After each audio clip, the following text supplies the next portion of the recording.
Hello and welcome to this video for an effective blurb for the Media Studies A-Level coursework.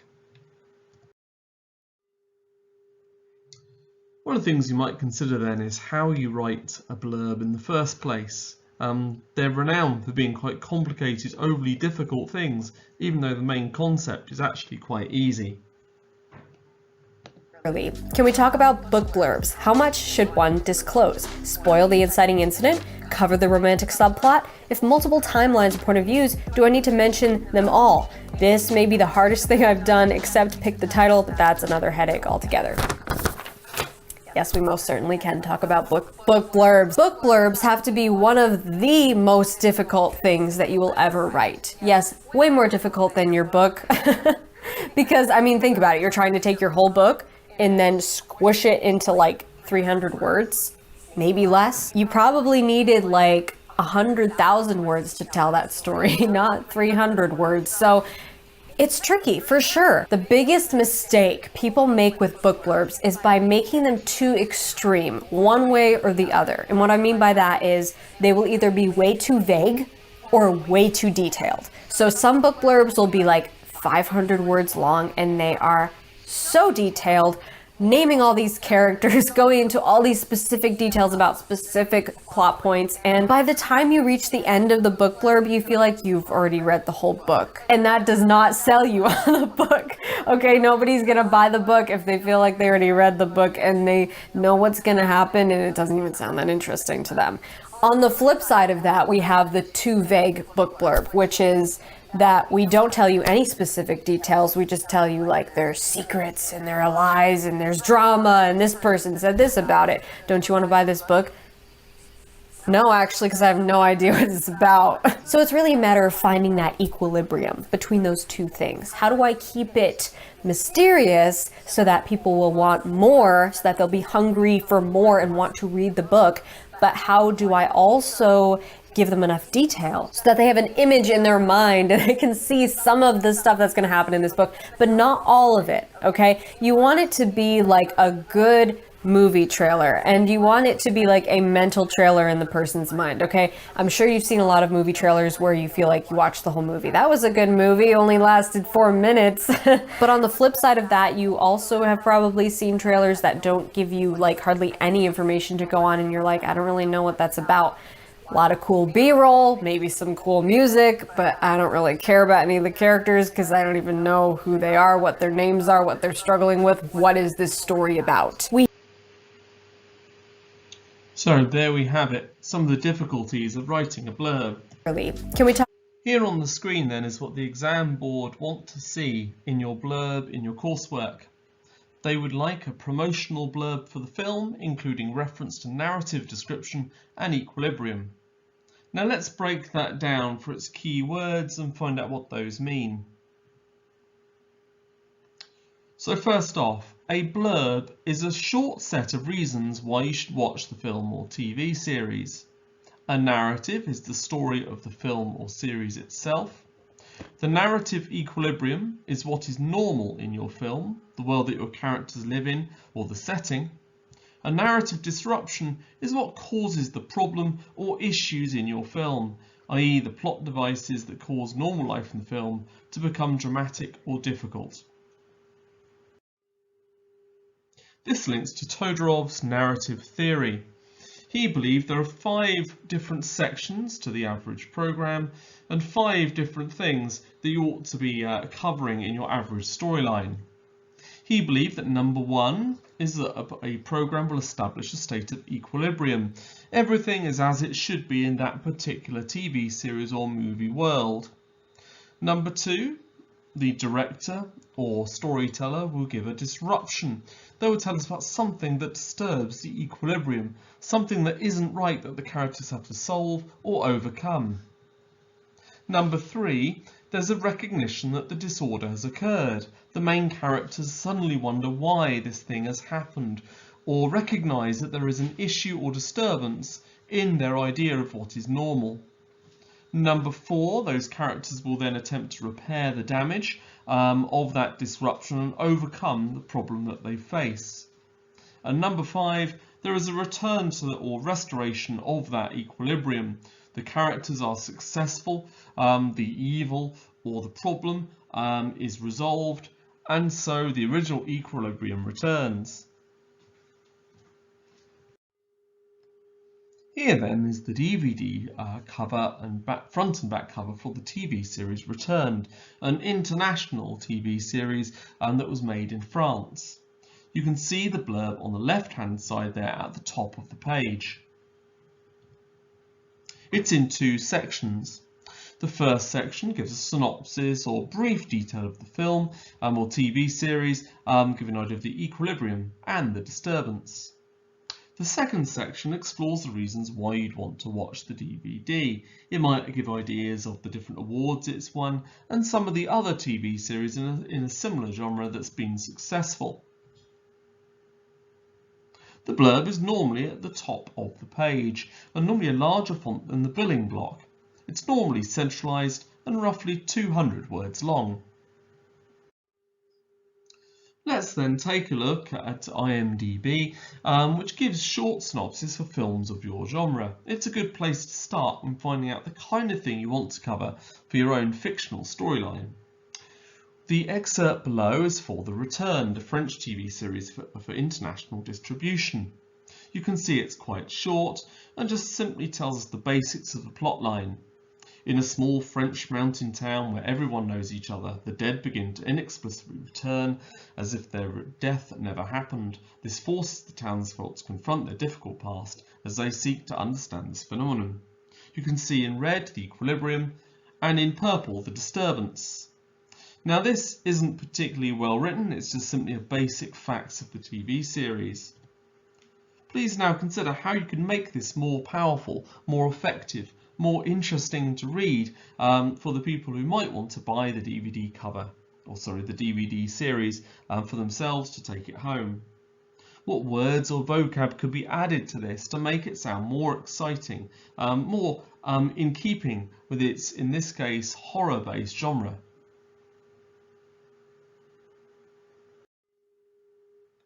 Let's now break down that first section of this blurb.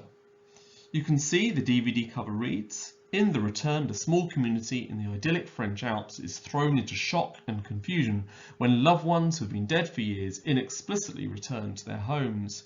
With no awareness of their own deaths, the returned attempt to reintegrate with their families and past lovers. But chilling events begin to occur as the town grapples with this miraculous and sinister new reality."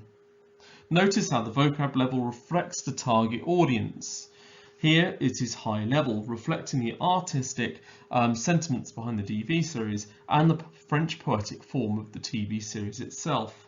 Words such as idyllic, shock, confusion, inexplicitly, reintegrate, chilling, grapples, miraculous and sinister are all emotive and high level to entice the audience and make them want to watch the whole series as a whole.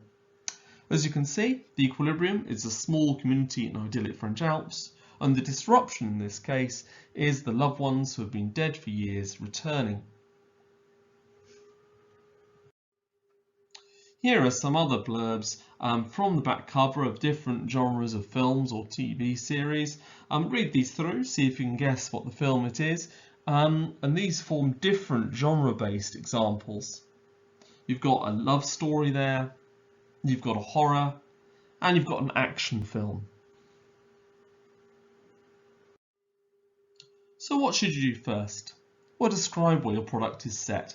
Make it sound like the genre you are creating the product for. Then introduce what ruins the status quo. Remember to make it sound engaging. Remember, you are trying to sell your DVD or your film after all. Before we go on to the second section of the blurb then, where you persuade your audience, let's then take a think about what is persuasive writing, what kind of skills would you expect to see in this section, and then also as you consider this, think about which you'd actually find in a blurb. You're going to see a clip then that goes through lots of different persuasive writing techniques, but only some of them would be suitable for a DVD back cover. As we look at each technique, examples of the technique will be provided that have been taken from a persuasive entitled "Sharks Should Be Protected." Number 10. alliteration. Alliteration is the repeating of sound at the start of words. This technique is useful because the repetition of sound will increase the chance that the reader will remember the point. For our shark example, here is a sentence that has two uses of alliteration. Shark struggling and alleviate its agony are perfect examples of how alliteration can be integrated into your work. Number 9. Connotations. Connotations refers to the contextual meaning behind a word and are generally positive or negative.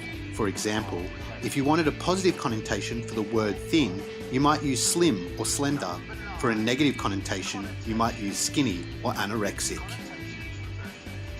This extract from our shark example highlights the use of connotation with the word barbaric. Barbaric enforces a negative connotation surrounding the action of culling or killing sharks. Number 8. Emotive words. Emotive words are words that provoke an emotional reaction from the reader. If you can conjure up an emotion in others, it is much more likely that they will listen and remember what you are saying. For our shark persuasive, this passage includes the emotive word agonizing. This word was selected because it evokes a feeling of pity and sadness at the thought of sharks being killed in a very painful way. Number 7. Evidence. A great argument will often have evidence to back it up. Evidence can come in many forms: facts, figures, quotes. Using evidence shows that the arguments are not just one person's opinion, but can be supported by multiple sources. This piece of evidence is a fact from Florida Museum of Natural History. It could be used to defend against the argument that sharks are dangerous by highlighting that an easily accessible item, like fireworks, are actually more dangerous and are responsible for more critical injuries each year. Number 6. Exaggeration. Authors often exaggerate or overstate something to help persuade readers of their point of view. Exaggeration can make your argument seem more important, but beware. If you use too much exaggeration, you may start losing credibility. In this example, exaggeration is incorporated through the use of the word millions. Millions is used to describe the number of reasons from experts. While there might not be millions of reasons, it will make the reader believe that there are a number of reasons, and therefore the argument has a high level of validity. Number 5. Imagery. Descriptive writing can be a powerful persuasive technique. Describing something vividly can help direct the reader to understand a point or argument more effectively. When researching our example, we came to the conclusion that there might be some people who fear sharks. It is therefore our responsibility as an author to counteract that fear by describing the shark in a less threatening way. Number 4. Metaphor. Metaphors are a useful persuasive technique because they encourage the audience to make a connection between ideas. In our example about protecting sharks, this metaphor was used. It highlights the connection between sharks and the ecosystem of the ocean. By referring to the ecosystem as a delicate web, the author is encouraging the reader to picture what would happen if one of the threads from the web was removed. Number 3. Repetition. The repetition of words, phrases, or ideas can be used to reinforce an argument and drive home a message to the reader. In our example, the word fewer is repeated 3 times. Fewer human deaths, fewer shark deaths, and fewer unnecessary interventions. By using this word 3 times, it is emphasized that nowadays technological advancements could result in fewer problems that currently exist with sharks today. Number 2. Rhetorical questions. Rhetorical questions are questions where the answer is so obvious that it does not need to be answered. This technique involves the reader and can lead them to a particular conclusion. And here is an example of a rhetorical question. It is a rhetorical question because we know the answer. No one really wants sharks to go extinct, so the answer to the question is an automatic no. Number 1. Tone. The final persuasive technique is tone. Checking the tone throughout the text can help evaluate whether you have maintained focus or whether you have included parts that don't quite fit.